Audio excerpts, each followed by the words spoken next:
Buenos días, ¿qué tal? Bueno, hoy vamos a continuar con el tema que hemos trabajado en el encuentro anterior, en el cual hemos hablado acerca de los afectos, qué era un afecto, cómo era la estructura de un afecto y en qué consistía su procesamiento. También les mencionamos cómo son las alteraciones en el desarrollo del afecto.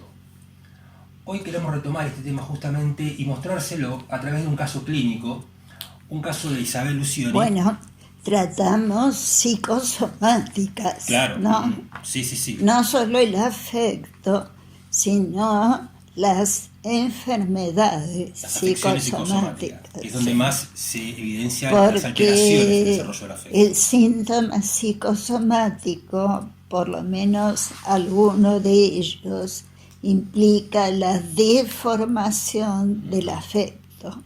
Sí. Justamente eso se ve en el caso Fernando, que vos lo tenés Exacto. publicado en la revista Actualidad Psicológica. Claro. El título de la nota creo que era Psiquisoma, Afectos y Alexitimia. Afecto psiquisoma lexitimia. Es un artículo mío que salió publicado en Actualidad Psicológica. Sí, Ok, podemos comenzar con eso entonces. claro. Bueno, yo voy a leer el caso. Fernando, 43 años, con hipertensión severa, medicado con específicos y Valium en dosis considerables. Como a pesar de todo esos picos de presión continuaban, los médicos recomendaron enfáticamente que hiciera psicoterapia. Le costó mucho hablar libremente en las sesiones y lo hacía estilo telegrama, por lo cual Isabel empezó a intervenir con preguntas. El paciente dice: ayer tuve 2 subidas de presión. ¿Cómo se da cuenta que le sube la presión? Yo. Claro, me duele la cabeza o se me ponen rojos y calientes los cachetes. A veces voy a casa y me tomo la presión con el aparato. El analista: cuénteme qué pasó en las 2 situaciones. Acompañé a mi esposa al hospital y sentí las mejillas calientes. Fui al baño, me miré en un espejo y las tenía rojas efectivamente. A la tarde fui a la oficina de X y no tenía listo el cheque con el que me debía pagar. Al salir me dolió la cabeza, fui a casa y me tomé la presión. Tenía. ¿Qué sintió en las 2 situaciones? Ya le dije, presión. Por lo menos en la segunda situación yo hubiera sentido rabia, dice Isabel. ¿Sí? Sucede muchas veces que me bicicleteen con los cheques. Por otras sesiones averigüé que los hospitales no le gustaban. Tuve que reconstruir que le daban miedo. Perdón, decí paciente Isabel. ¿Cómo no? Sí, No. Ahora, reflexiones tuyas. Isabel, ¿no? Isabel. Tuve que reconstruir que le daban miedo y angustia. Más adelante también me dijo que el cuerpo era muy molesto, que uno debería ser biónico e ir reemplazando las partes que se desajustaban. Notable. Ya me había dado informaciones sobre el padre y la madre y me parecía claro que ambos padres querían un nene robot. Él se deseaba así como lo habían querido ellos. Analista: ¿usted quisiera un corazón biónico con buenas cañerías en vez de venas y arterias, todo con sangre biónica? Sí, contesta el paciente, claro. Ahora el analista: por supuesto que hubo trabajo de perlaboración, cancelación de muchos elementos reprimidos, recuperación consciente de interacciones infantiles y adolescentes con los padres y organización de una historia en la cual no había pensado nunca. Pero gran parte del trabajo analítico consistió en que, cuando él me contaba telegramáticamente escenas que culminaban en elevaciones de presión, yo le decía: ahí debe haber tenido miedo, en otras rabia, en otras angustia y en general afectos displacenteros. Reconstruía el nombre del afecto por el sentido común. Finalmente descubrió conmovido que era un ciego afectivo y se sorprendió muchísimo cuando le dije que en todas esas situaciones cuando le subía la presión, había un afecto feo que él no podía sentir porque le daba miedo sentirlo. Fíjense que el síntoma se llama alexitimia y él descubre que era eso, un ciego afectivo. Con el tiempo empezó a hacer algo que me conmovió a mí. Estuviera donde estuviere, cuando se le empezaban a calentar los cachetes o a dolerle la cabeza, interrumpía lo que estaba haciendo, sea lo que fuere, y empezaba a pensar con desesperación. ¿Qué es? ¿Qué es? ¿Qué sentimiento tengo? Usaba toda la experiencia en sesión para tratar de producir algo que evidentemente no era etiquetar la situación, por lo que el espectro posible no era tan amplio y porque la desesperación no se calmaba hasta que lograba encajar una particular situación con el nombre del afecto. O sea, trataba como de acomodar la clave de afecto deformada. Sí, Hacía fuerza sí, para poder alterar esa clave de afecto deformada.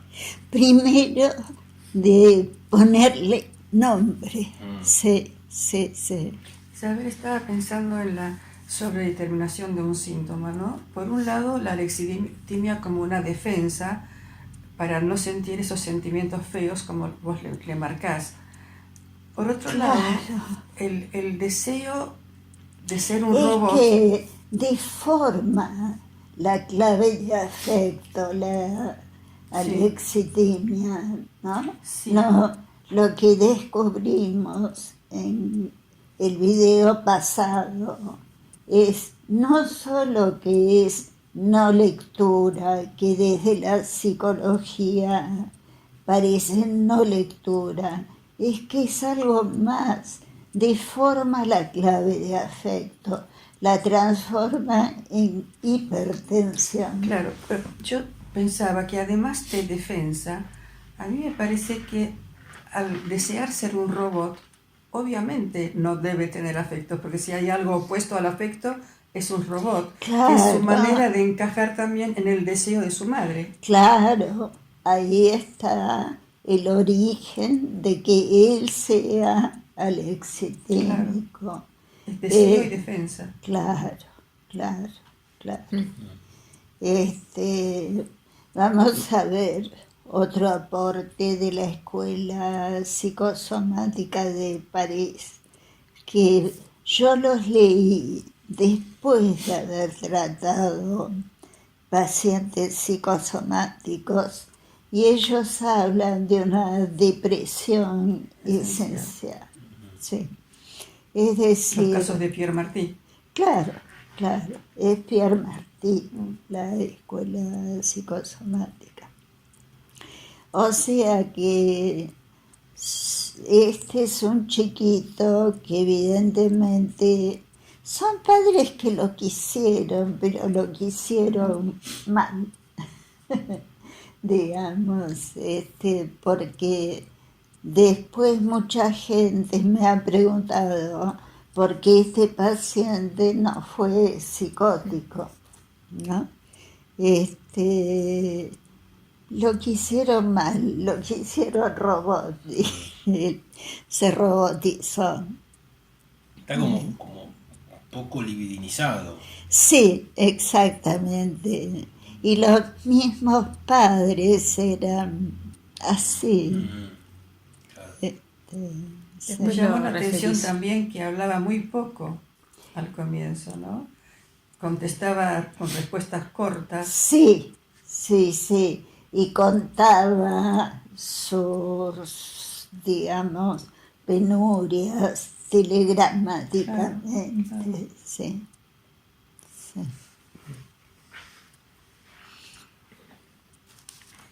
El mismo procedimiento ocurría en sesión, a poder darle el nombre del afecto, ¿no?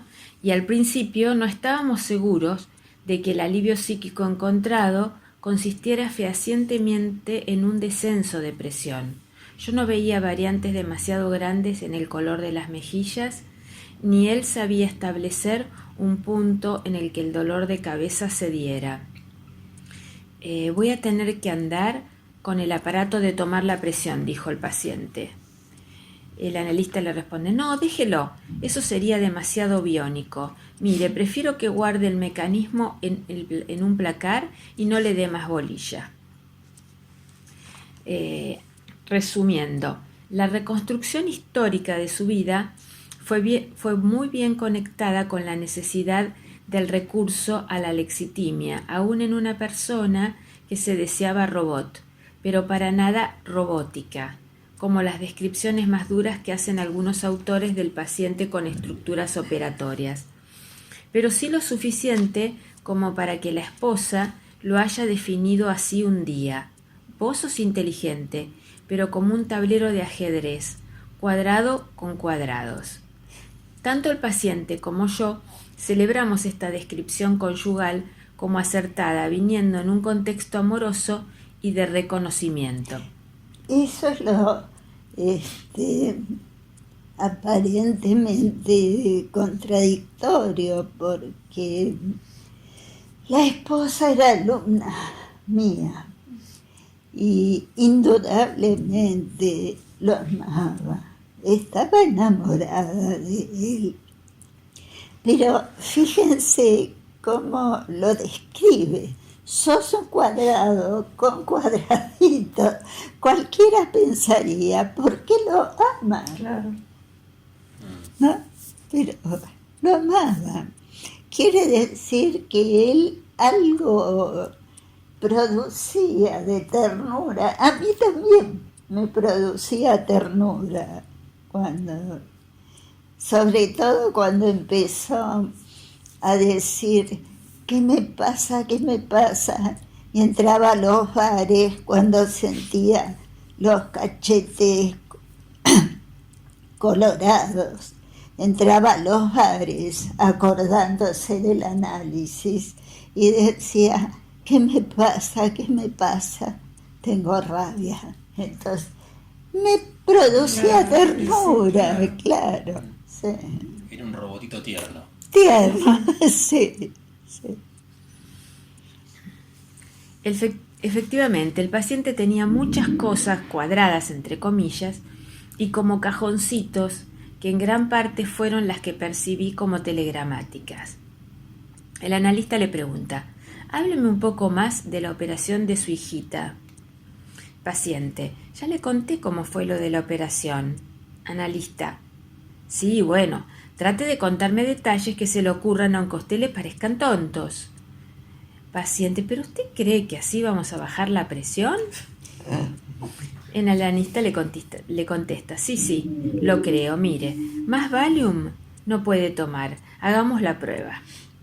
Ay, tomaba antihipertensivos y Valium a pasto. Pero entonces se angustiaba él. No, ¿Para qué tomaba el Valium? No porque sintiera angustia, es que los médicos descontaban que había que tranquilizarlo.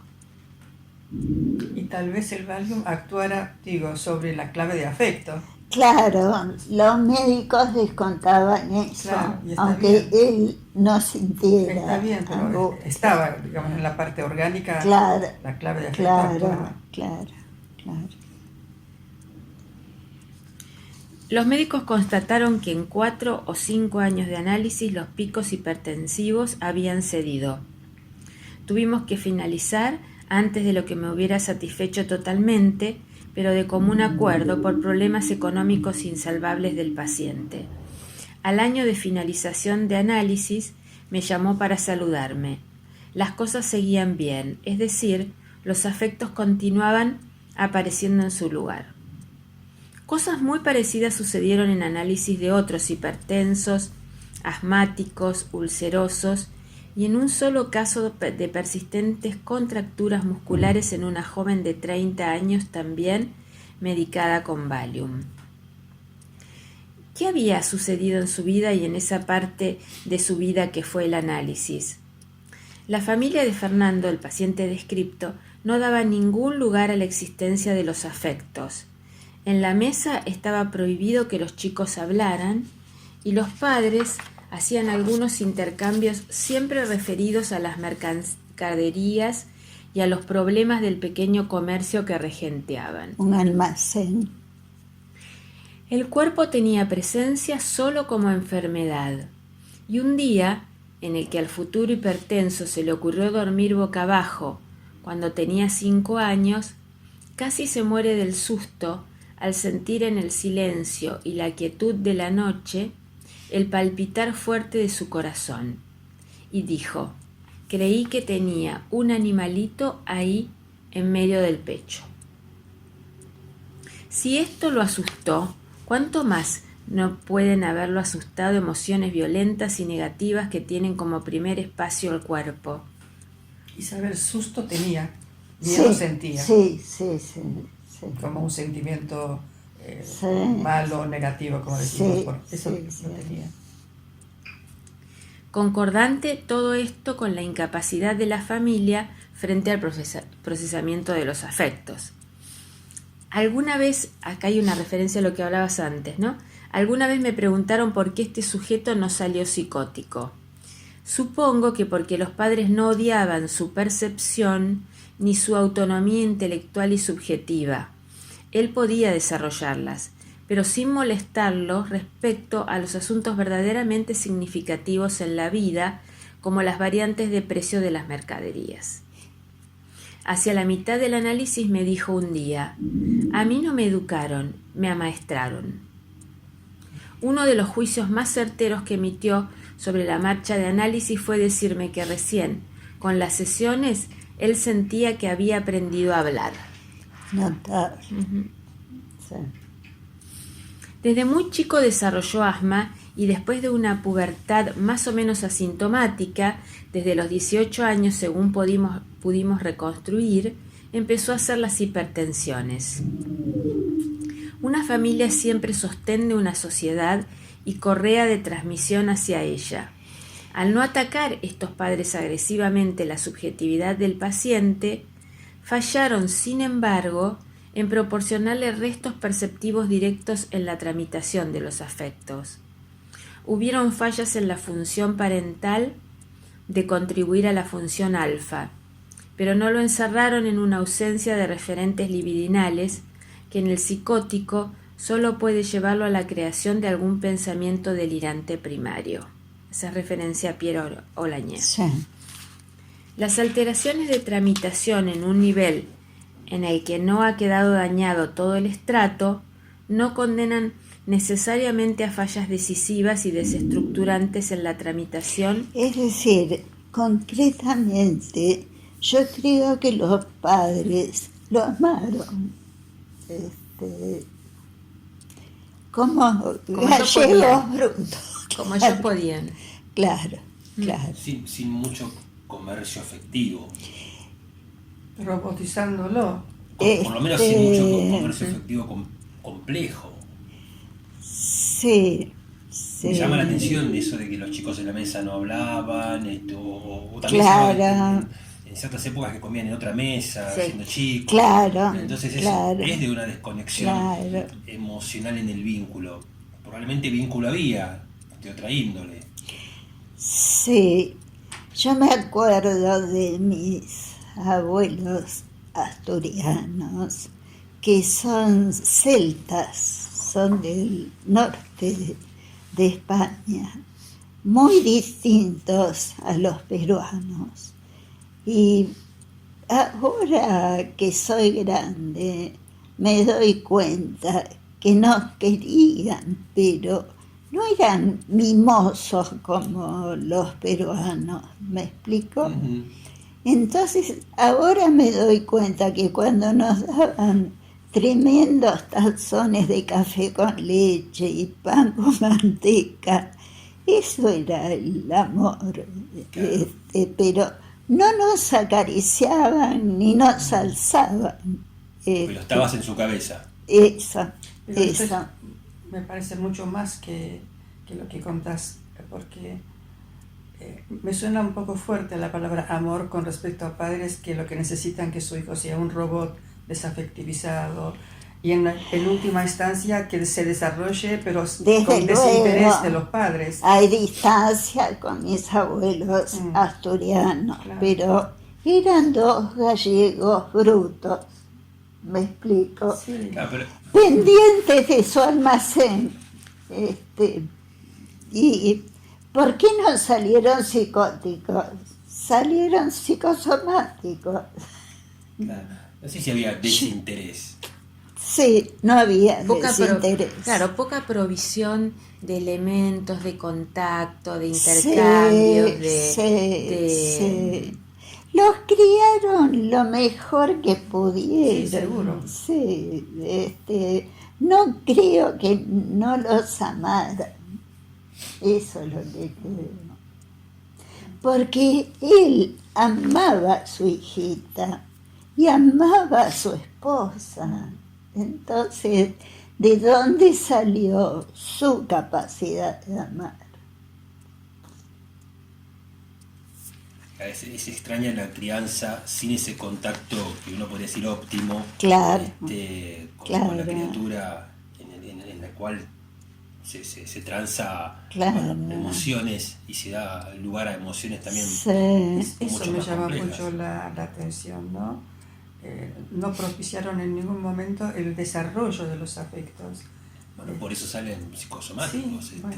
como decía, Claro. ¿no? Justamente. A mí lo que me llamó la atención también, Isabel, es la distinción que vos hacías o que intentás hacer cuando hacías referencia a la pregunta de por qué no salieron psicóticos.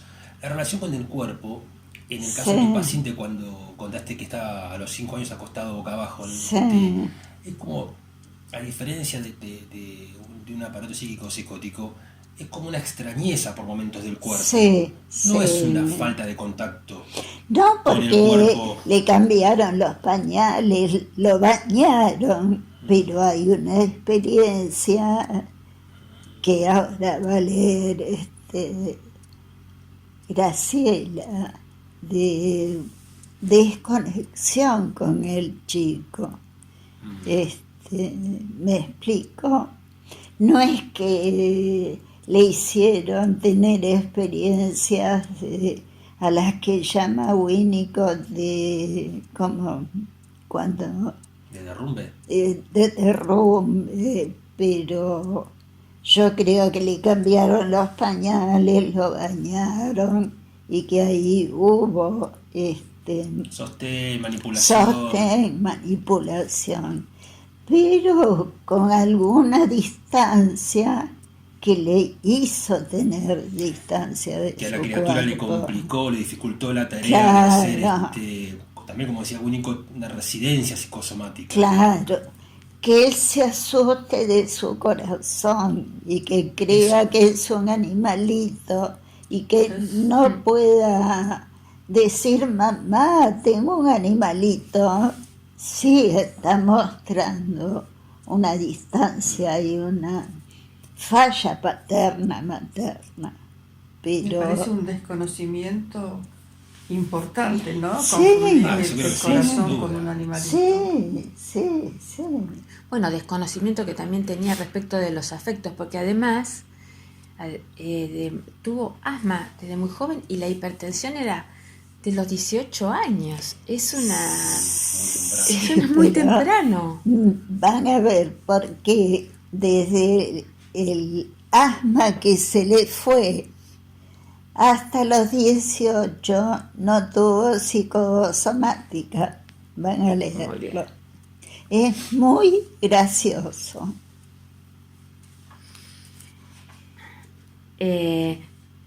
Se inscribieron con contextos generadores de disparos y tramitación de afectos, pero las carencias de las interacciones parentales iniciales no permiten que se eslabonen bien los 4 componentes de los afectos y estos discurren desorganizados, sobre todo descargando la clave sin reinvestidura.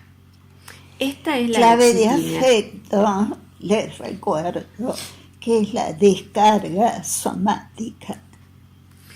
Esto que acabas de describir acá en el texto es la alexitimia. Etimológicamente quiere decir el que no lee sus afectos, que no es lo mismo que el que no expresa sus afectos. Claro, o sea, la descarga somática no llega al psiquismo a ser decodificada por el psiquismo.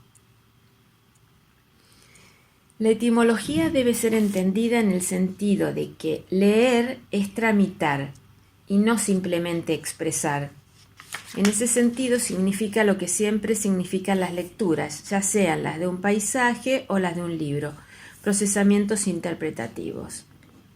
Hubo un descubrimiento muy argentino y quizá gracioso, decisivo como para que yo pensara en estas teorías.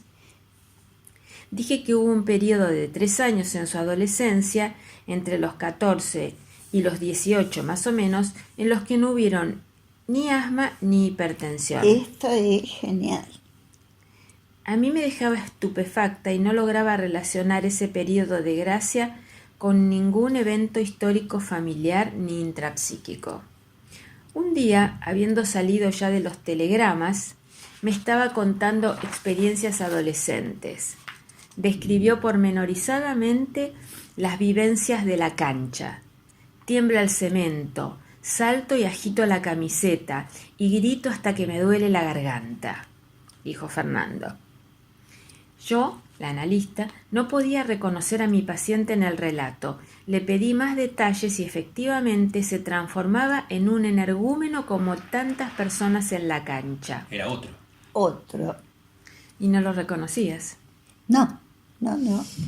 Por el análisis de otros varones ya sabía lo que el partido así vivido significa: guerra o caza.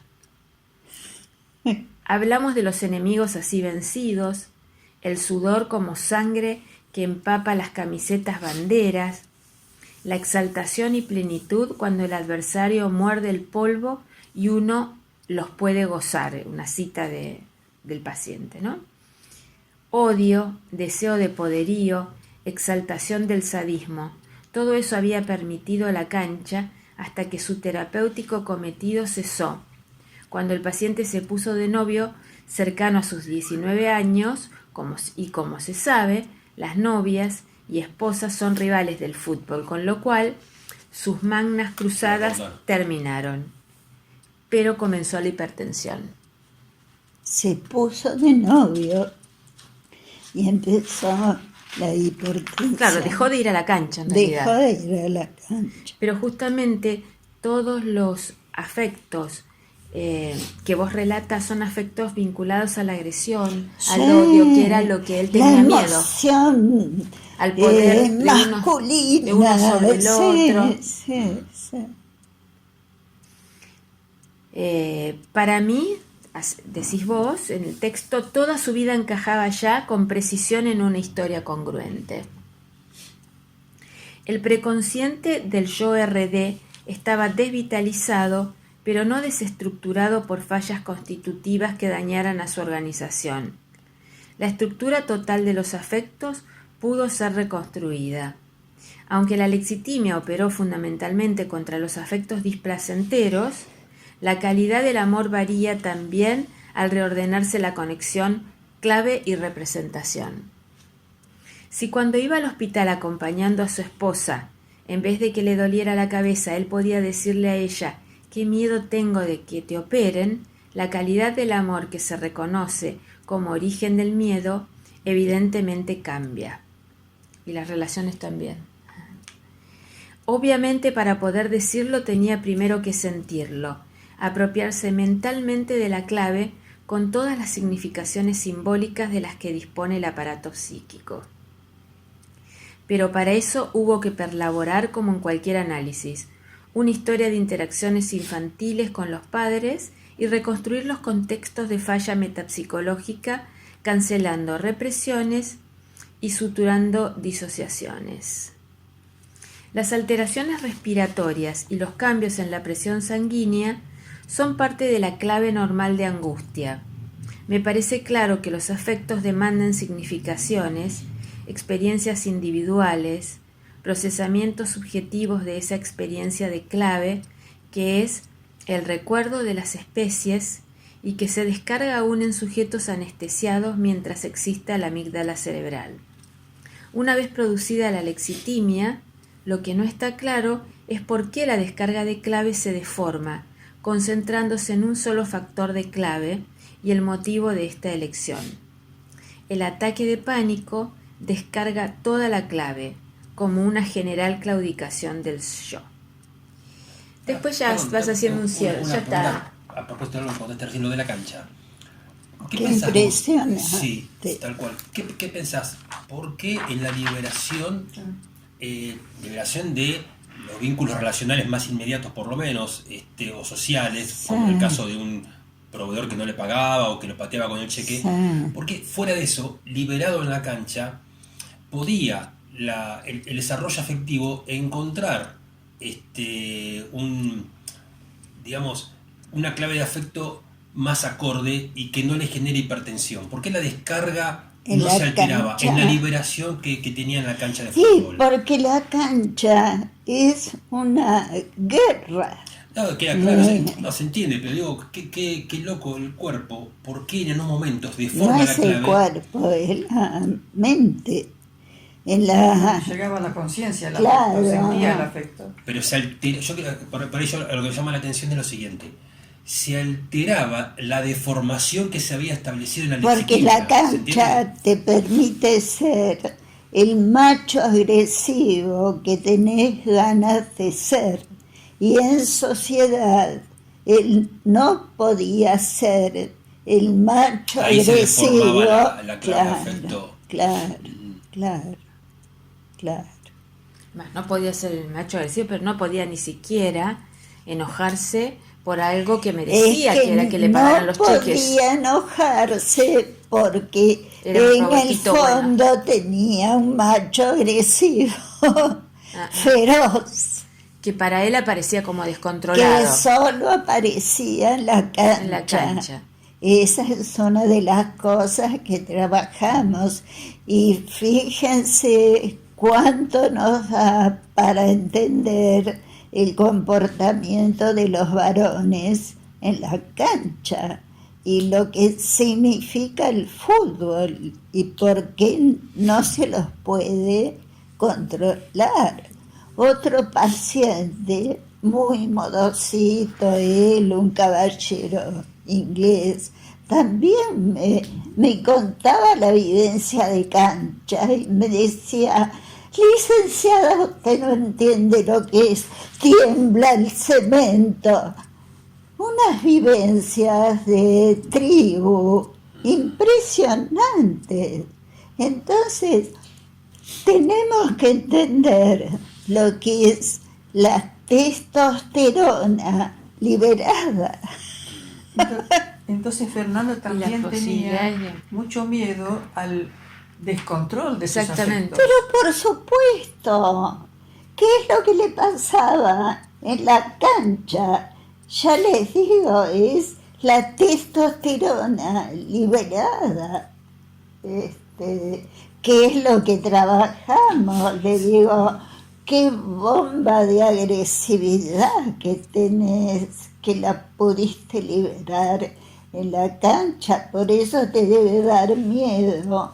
Cuando no te pagan un cheque, te debe dar miedo tener ganas de matarlo. O sea, o era alexitímico o era ese ser primitivo de la cancha que descargaba impulsivamente sus afectos. Sí, pero estaban las dos cosas. Porque primero no se enteraba de sus aspectos más agresivos o violentos, y después justamente no los podía expresar, las dos cosas. Claro. Y el miedo tampoco. Cuando tenía miedo sentía que el corazón era un animalito que lo atacaba. Sí, no le proveyeron muchas imágenes. Variantes. Sí, ahí está lo de los padres. Si los padres son simples, ¿no? También es un problema. No es que sean malos, es que son simples. No tienen ellos recursos, pueden dar lo que simbólicos. Claro. Y además estaban como aparentemente muy enfocados en una sola cosa. ¿Cuánto vale la aceituna? Claro. Uy, ¿cómo está el jamón? Eso Claro. les preocupaba. Bueno, Bien. Yo creo que ya estamos llegando a ¿No? casi al final Bueno. por la hora, por el tiempo. Bueno, esto está... retomamos la chica de, ¿cómo se llama? ¿Psoriasis? Psoriasis y otra, bueno, ya me voy a acordar que O sea, seguiría otro caso. otra Otro cosa. caso referido a psicosomáticas para el No, encuentro que tenemos viene. que hacer la diferencia de formación de síntomas. Bueno, Ok. Bueno, entonces la seguimos la próxima. Hasta luego. Chao. Chao.